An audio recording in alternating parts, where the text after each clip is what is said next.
Hello, everyone, and welcome to this special live episode, the last one of the podcast series fueled by microbes.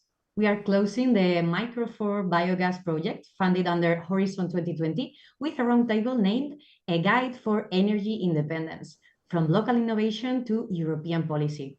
I am Ana Lozano, science journalist, and I will be moderating this online event. Some of you are watching live, but which will also be available later on YouTube on the project's website and on the podcasting platforms.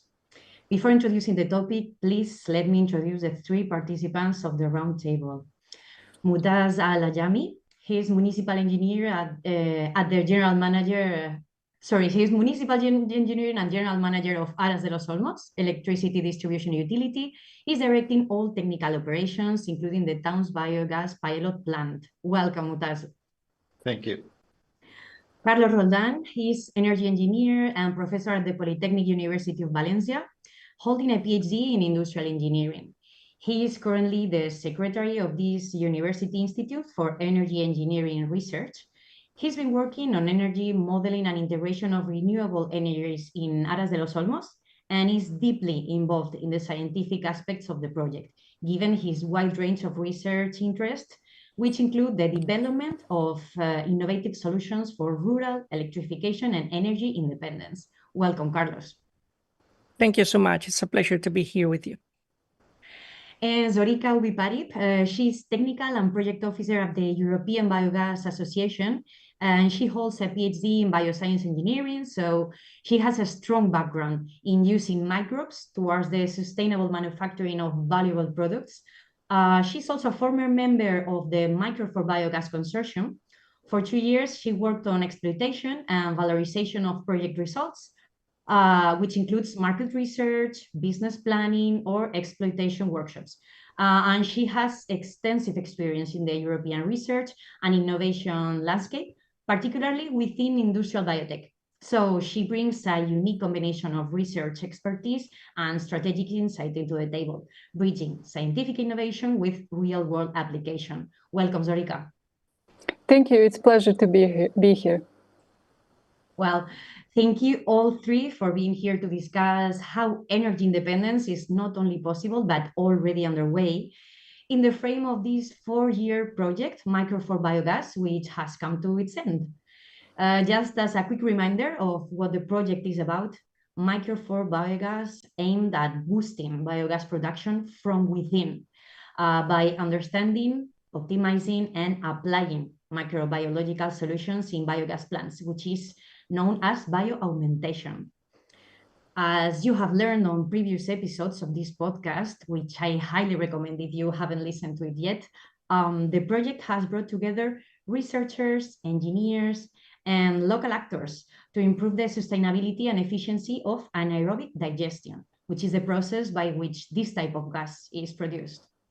One of the project's main strengths is that it is grounded in both laboratory innovation and real-world application, and this includes a pilot plant in Aras de los Olmos, a small town in Valencia, Spain, which, despite its small size, it is committed to energy self-sufficiency with a pioneering local plan for energy independence. In this special live episode, we will explore this town's journey to achieve such commitment and what it means for the future of renewable energy across the whole Europe.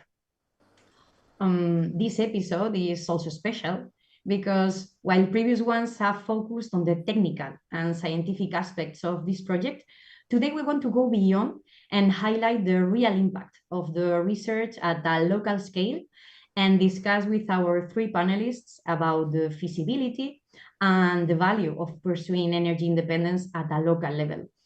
We will focus on the social and policy challenges of integrating biogas into local energy strategies and, of course, the successes after these 4 years of multidisciplinary work. Please, this is a message for the audience. Remember that at the end of the event, we'll have some time to answer the questions from you.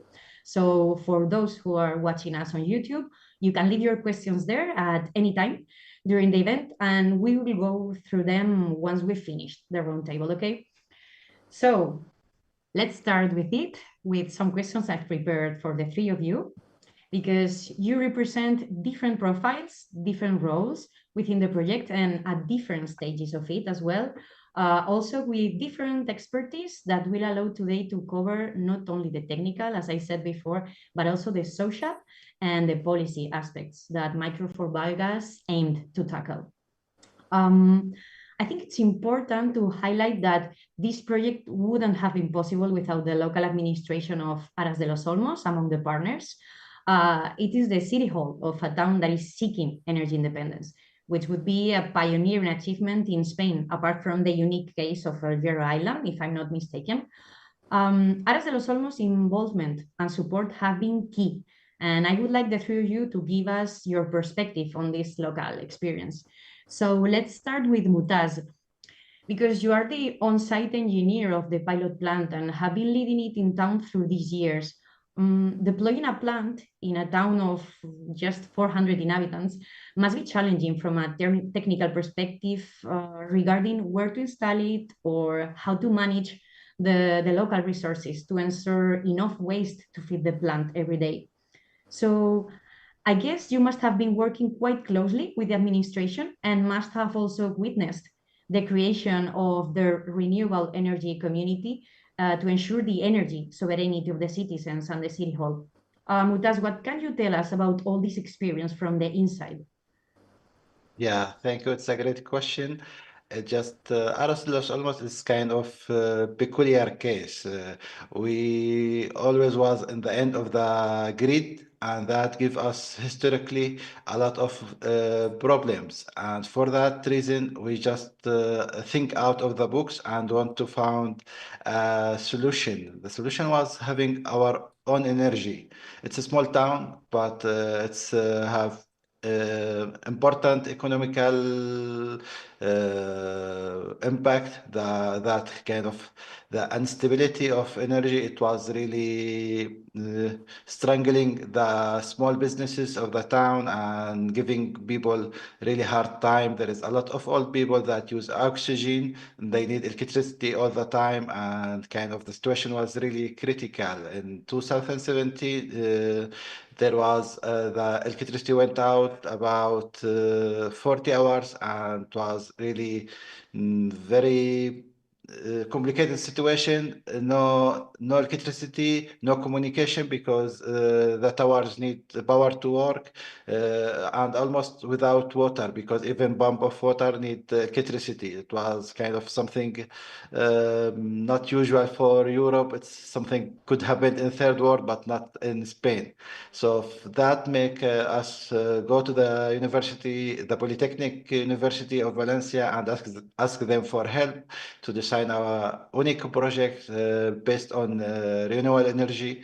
And they do a great job having kind peculiar design of free sources of energy: solar, wind, and biogas and hydraulic. All together could work and give us 100% of the energy that we need during the 24 hours of the day. This is kind of, it's the first case in Spain, in the Iron Island. It just worked for 9 days, I think, but we are looking for 365 days a year. So if when it's done completely, it will be the first case. Wow, and I guess the support from the administration, from the local administration, must have been key, right? We will talk later on about the importance of the support from the population of this little town, but I guess the city hall support to this project has been key, right? Yeah, it's a project of the city hall. It's kind of, it's impossible to move such a project in small town without the help of the city hall. It's the whole project is moved. The kind of the main person of this project is the mayor of the town, who work really hard. He is retired person, but he's worked much more than all of us. Okay, so Carlos, you and your academic team have been pushing the boundaries of what is known about energy modeling for the integration of renewable energies in Aras de los Olmos. This means translating scientific knowledge into applied and tangible technology in the real world. as real as a small but ambitious and avant-garde village. What does it mean transforming your academic knowledge into the pathway towards this town's dreamed energetic autonomy? And what have you learned from this case study that will revert into your future research? Okay, thank you for this question.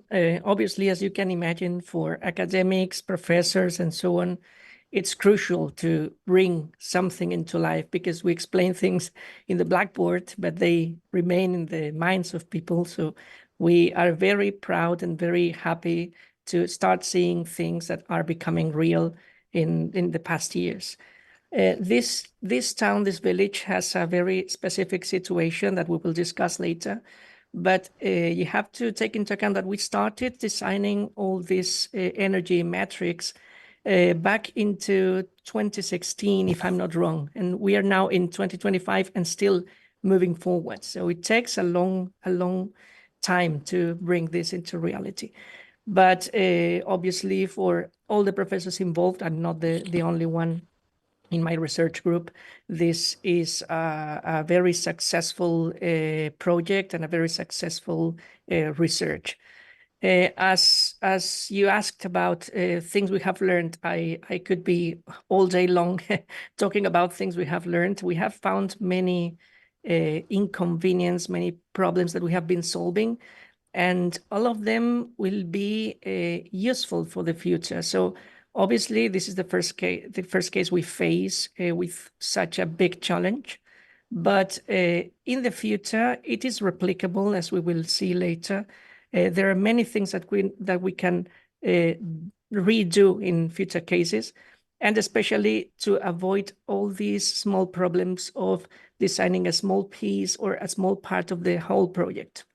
Because as Mutaz said, for example, in this town, we are mixing many resources together. So this combination is a little harder than we expected at the beginning.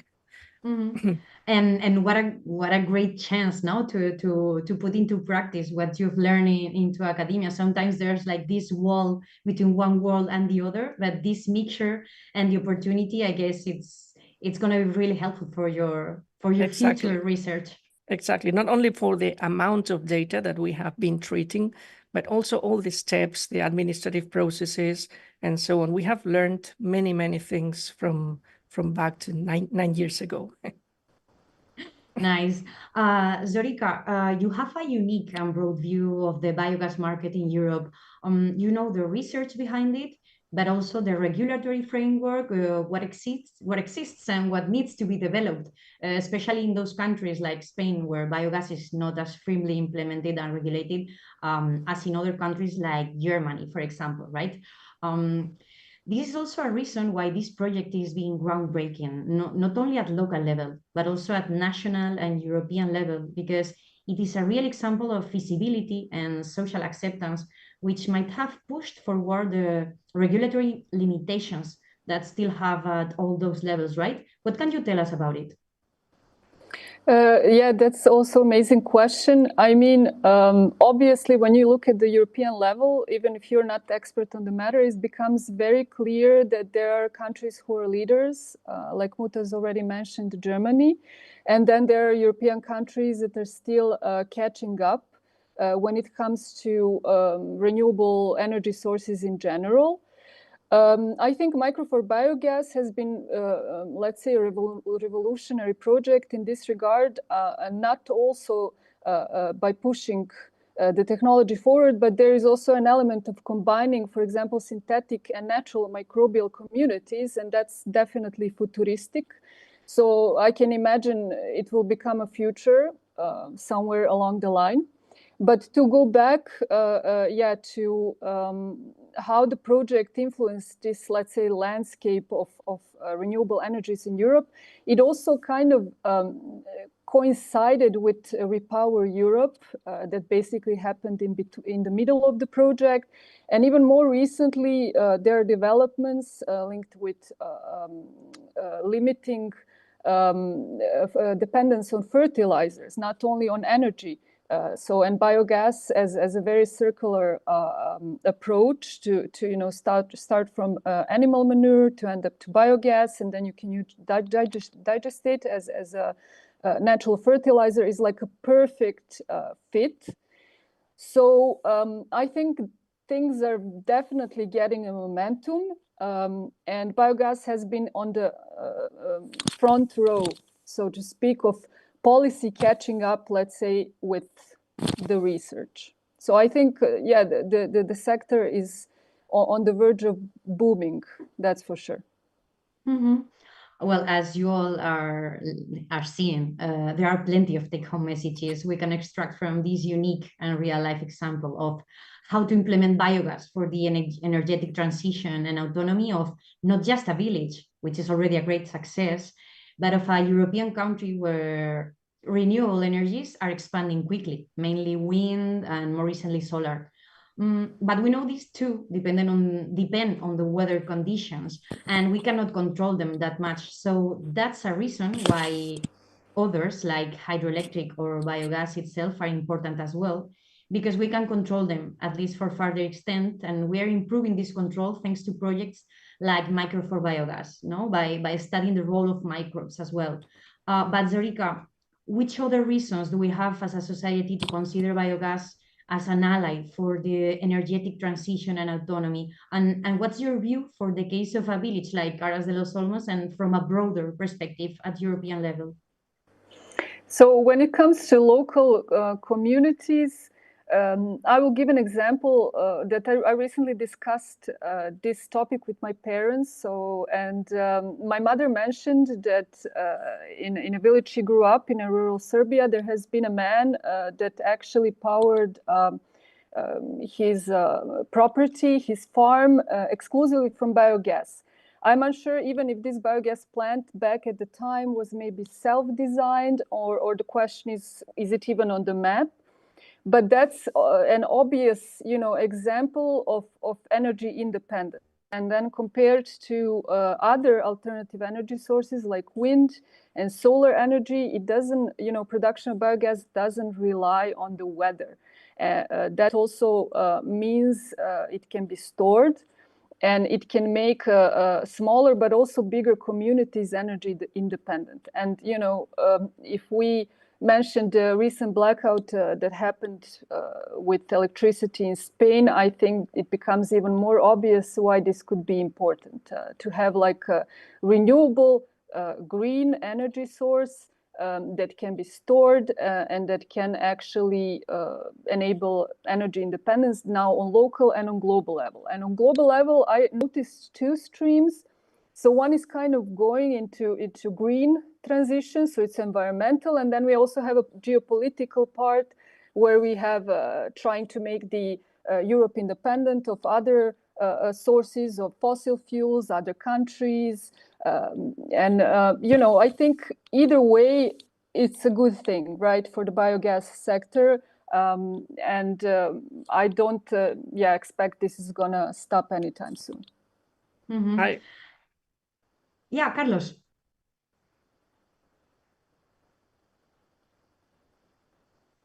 I don't know if we lost him. It looked like that, yes. Sorry. Let's see if we can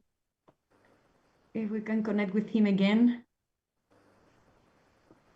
Sorry for these live issues that always happen. We will give him a few seconds, and otherwise we will move forward. And when Carlos reconnect, we can go back to his question. So despite all these reasons that Zorica was arguing, we know biogas plants are raising social concerns in countries where it's being implemented, and probably more strongly in those where it's starting to appear, as is the case of Spain, as we were talking about, right? Citizens express their fear regarding the potential smell of the plants, the risk of environmental and landscape impact caused by the vehicles that bring the waste with which biogas is produced, or the risk of attracting big industrial farming projects with benefit from being near biogas plants to get rid of their animal slurry more easily.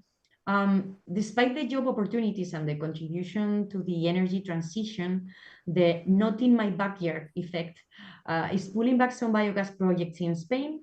And Mutaz, I wanted to ask you how it has been in Aras de los Olmos throughout these years and what you've learned about social acceptance of biogas projects by being close to the people. Yeah, actually, in the beginning, the Biogas plant was the least favorite for the people of the town.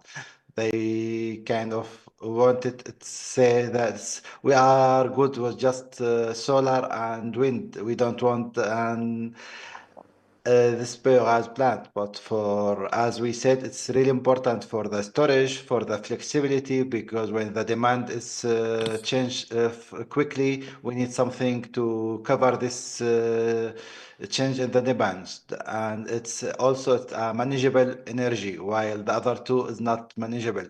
So for this reason, we really need this kind of power. So to just convince people, we just do a small trip for to another village with a real biogas plant and just make people see and touch and smell how it's work. And they say it's really less harmful than any of animal farms. We have a lot of farms of animal here in the town, and people is used to have to this typical smell of the village, let's say it like this. So people actually after this visit really start to accept it. Not all the town went there, just a few people, but just they start to talk between each other and just they understand it's just another farm, let's say it like this.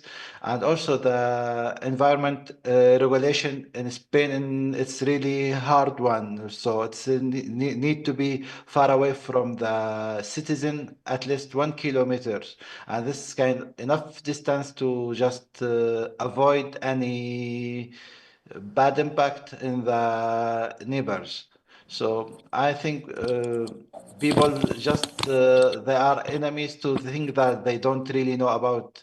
So it's just in this small trip was really successful in my opinion. Uh-huh. And was that enough, this small trip? Because I guess that to get to energetic sovereignty of any town, a lot of discussion and, well, democratic processes must be involved in the process of including these new energy sources in the energetic system, right? Because it's new, because there's fear, there's misinformation, a lot of people like talking to each other. So I wonder if this process has been complex or if it was just a trip and everything was solved. Yeah, as kind of people don't really till the moment believe.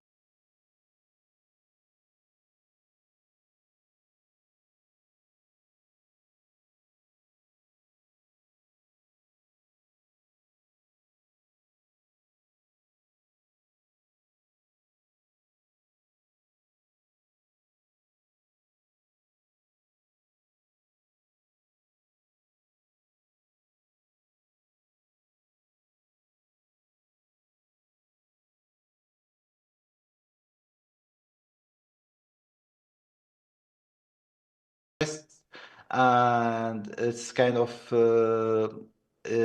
having more possibility for more jobs in the town and all kind of putting all pieces together just make it kind of attractive project for the town or the most part of the town. There is till the end kind of there is some resistance from some people. They will be never happy with a biogas plant in the town, but at least we have 80% of the town happy with having this project.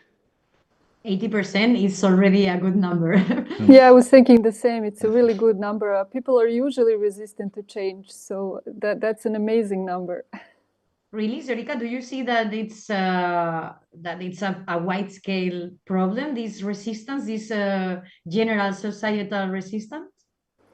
Well, you could. It's a very like philosophical question. I think you can apply it to even everyday life of people. But You know, in general, change happens. It's inevitable, but in the beginning, when it is unknown, obviously there are barriers to be broken, and that's why I think the project like Microbes for Biogas comes into play, because it's financed from the top. On a European level, top down, it connects the scientists, it connects communities, industry, academia, also local governments, and all of that together kind of pushes this barrier to break, and then the local communities and people start slowly realizing the benefits and then accepting. I think that's normally how it works. Mm-hmm.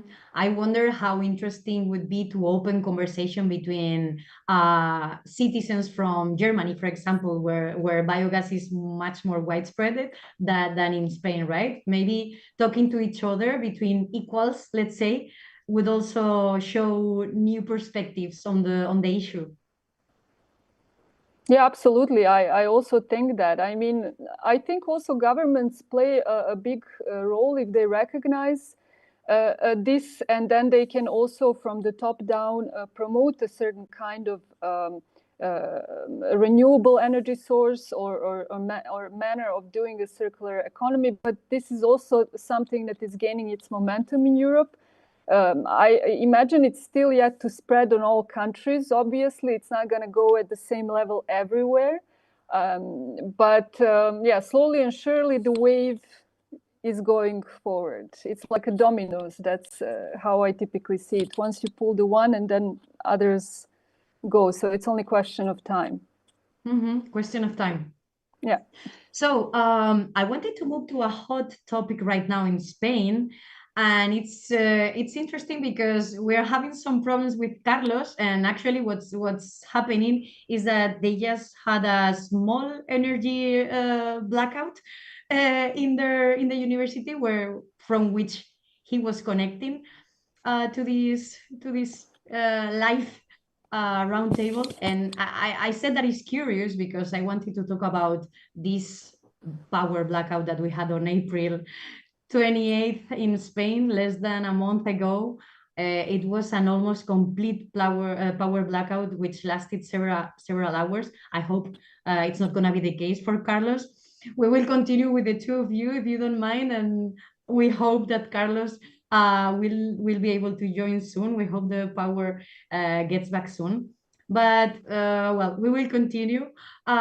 This power blackout in Spain started suddenly in the afternoon, and many of us went to bed still using candles and with no connection in our phones or computers. It was a very difficult moment in every home, but also at local and at national levels, because it shouldn't happen, right? For safety and for the normal functioning of a country, basically, regarding transports, industry, and well, so on. So let's leverage this recent and unprecedented case in Spain to keep reflecting on the benefits of renewable energies for independence and also for resilience in a moment of history where globalization is having its pros and its cons, some of the latter being the reliance on third countries for primary needs such as energy, right? So Zorica, would a challenging and extreme case like the one we just lived in Spain an opportunity to foster the implementation of the regulations we are lacking in terms of renewable energies deployment? And what's the role of biogas to prevent further blackouts like this one? So yeah, I think a parent question answer to this question is absolutely. I mean, it's definitely an unfortunate event in Spain that happened, but it further emphasizes why it's important to have a renewable and ready energy source available on a local level. And that's exactly what investing in the biogas technologies and plants can offer to local communities, but also institutions that definitely cannot have this happening. I think every single event plays a role. So regardless of how bad it is, it certainly did demonstrate what happens when basically you're dependent on only one energy source on a global, like government Spanish level, but also local one. So. Exactly. Well, Carlos is back. We celebrate that you're back, Carlos. Speaking about the blackouts, about power blackouts. Um, I guess, Carlos, that this blackout, the one that we had in Spain, not the one that you just had, must also have been seen as an opportunity for academics, right? To study a situation that you know that may occur sometime, although nobody wants it, of course. Some people were even anticipating this would end up happening because of the installation of renewable energy plants, mainly solar and wind, because they say that it's happening too fast. How would biogas change the game when widely implemented in our countries? Okay, first of all, just let me know if you can hear me because I connected to my phone. Yes. We have no light. Okay, the light is not Yes. coming back. Okay, so I think for biogas to have a significant role in a big system like the Spanish one, I think we should need to implement a very high amount of facilities, and that will take a lot of time. But I see the future of electrical grids in a different manner. I imagine future grids as a set of microgrids that can operate in islanded configuration, like the one we are trying to build in Aras de los Olmos. So once we arrive to such situation, I think having such an energy resource that you can manage, that you can store, that can add inertia to the system, which increases the system stability, frequency control, voltage control, all these things can be performed much better than electronic sources like power plants from photovoltaics or wind, for example. So that is where the key points are from my perspective. I don't think in Spain we are seeing in the coming years a very great amount of biogas plants, but the increase little by little will allow them to participate in the energy markets and in the energy mix much better. And that's how I think it will be successful. Yeah, I guess the implementation is going to be progressive, as Zorica was explaining before you joined again. It makes sense, right? That it's not going to happen quickly and suddenly. But I guess these kind of projects and pilot plans are moving forward, and we celebrate it. And Mutaz, you may have lived this blackout locally in Aras de los Olmos or nearby, right? What can you tell us about it, and how did it affect this whole energy system of the town you work on? And what did you learn from it regarding the importance of energy independence? Yeah, actually, having our own grid was a good chance, and having this black history with the blackouts make us more prepared than other parts of Spain to just having uh, our emergency system. So we have a group for emergency, and with the solar energy, we work together and just give the town all the energy that they need. During it was here about 11 hours of blackout, and people just didn't even notice that. So we was more prepared because we had the problem before. And this is kind of, I think, for the whole country, it could be an emergency case that when you have a kind of global problem, you just separate the grid in small parts and just give local energy for the part that the more at least the part where is many people is living. Uh-huh. And do you think this unexpected event might have increased a little bit the social acceptance of the project now that they feel really or they feel they will one day become independent from this unstable from time to time system? Actually, the people of the town was very happy. Were very happy about it because, in general, they kind of talking with family from Valencia, for example, and saying we are in blackout, and this in this case, it was the opposite, and this is give them kind of believe more that in the importance of the project, the importance of having our own energy and having our own grid. In the beginning, when I start my job here, a lot of people was saying that it's having a small grid, kind of not a big company who rule most of the country, or at least 20% of the country, is not very useful. We prefer just to be part of the big things. And after a lot of small changes and small project, the kind of the quality of electricity really getting much better, and people now believe and know that it's having our own grid. It's really very good for the town itself. Mm-hmm. Exactly.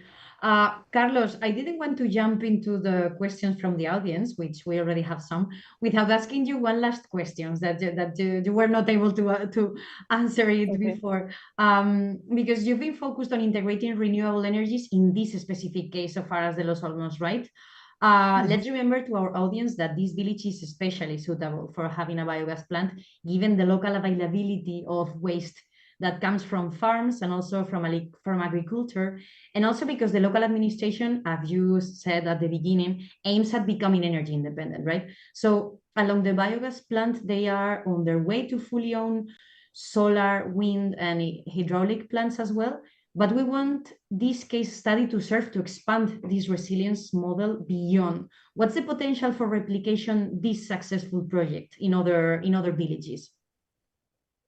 Well, the project itself obviously can be replicated, but the very specific conditions of Aras de los Olmos make it an ideal pilot plant or a pilot experience, because it's not just a plant.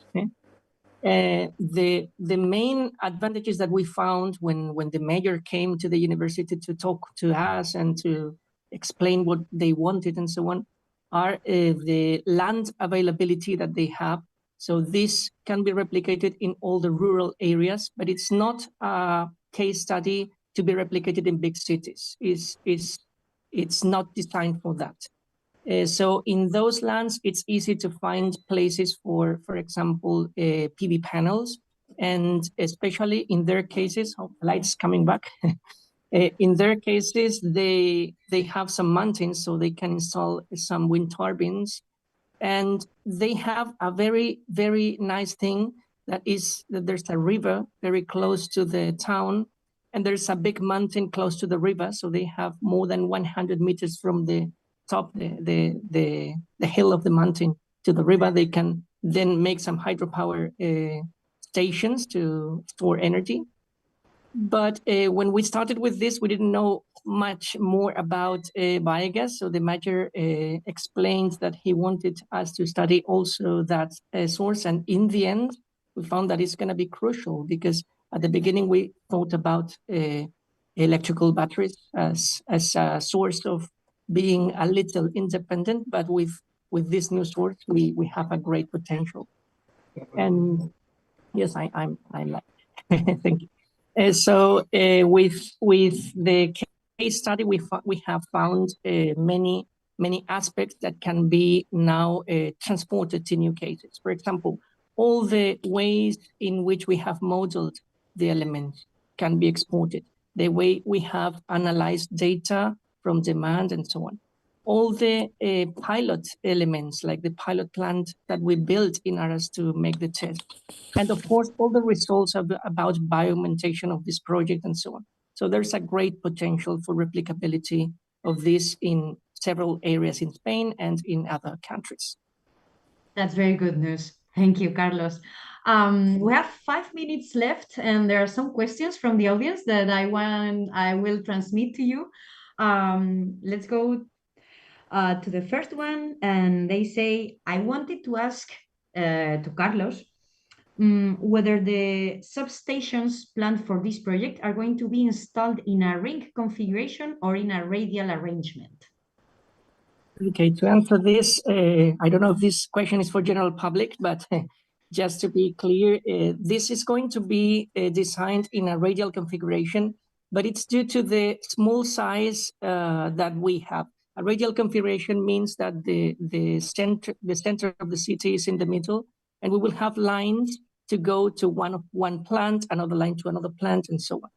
It is difficult in a small town to close the ring, to make a ring configuration. But as I talked before about future grids, the idea would be that in the future, if we are able to make connections between several grids, then we would change from this radial configuration to a ring configuration in which we would have cooperative combination of grids that would be managed all together.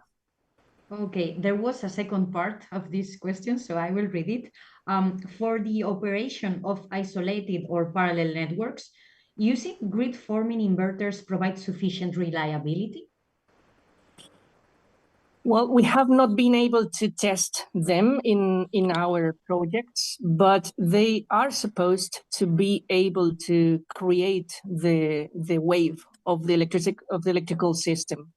Actually, I think there should be a difference between physical inertia that can be added with machines like the biogas plant and electronical inertia that is a virtual way to change the frequency.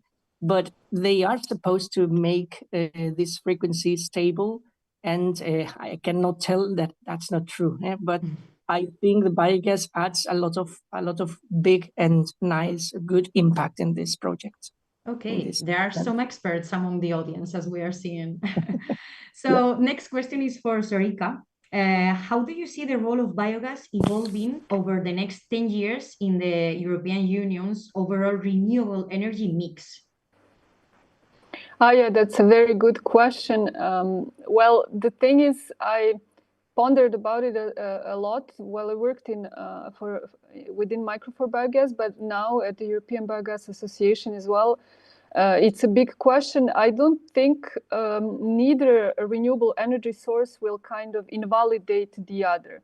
How I see it is basically every renewable energy source has a lot of advantages and some disadvantages, and it will fit into this renewable energy puzzle very well together towards basically phasing out fossil fuels. Why is that so? Because, for example, in countries that don't have so much wind or that don't have much solar energy, biogas plant is amazing. For those that do, again, so it depends also, of course, on feedstocks, their availability. So overall, when you couple that, a lot of different factors together, I don't see these as competing, let's put it like that. I think I see them as co-developing together, and in particular in a recent future, next 10 years. But of course, it's not so easy to predict within 50, for example, or after that. We shall see or not how things happen. I mean, it would be interesting to see that. And perhaps another energy source becomes available in a far, far energy future. But within the next 10 years, I believe they're all a very valuable piece of a big puzzle towards, let's say, a planet that is more green, but also towards independent energy resources. Let's put it like that. Thank you for your perspective, Zorica. We have time for a last question, which is for Mutaz. And they ask could biogas plants serve as microgrids or emergency backup systems during future energy crises or grid failures? I am sure of that. It's we need just the thing that gives us the frequency that we need. So in the case, what's happened in this blackout, we need to do a traditional generator. The biogas work kind of in the same way. So I think the generator of the biogas plant will give us what we need to give us the frequency that we need to support the other resources like solar and wind. Mm-hmm. Okay, well, so with this last answer, it's time to wrap up this roundtable and this special last episode of the Fueled by Microbes podcast. It's been an enormous pleasure to have the chance to moderate such an educative and inspiring panel of experts and be part for a day of this nicely produced series of podcasts. So I want to thank our participants again for being here today. I wish you all three the best. Thank you very much. Thank you. It Thank has you been a very much, pleasure. and excuse me for this event that we had. Don't worry, don't worry. We hope everything's fine. Yeah. So, and thank you as well to all of you who have been watching it live, and to all of you who are listening to us anytime or anywhere.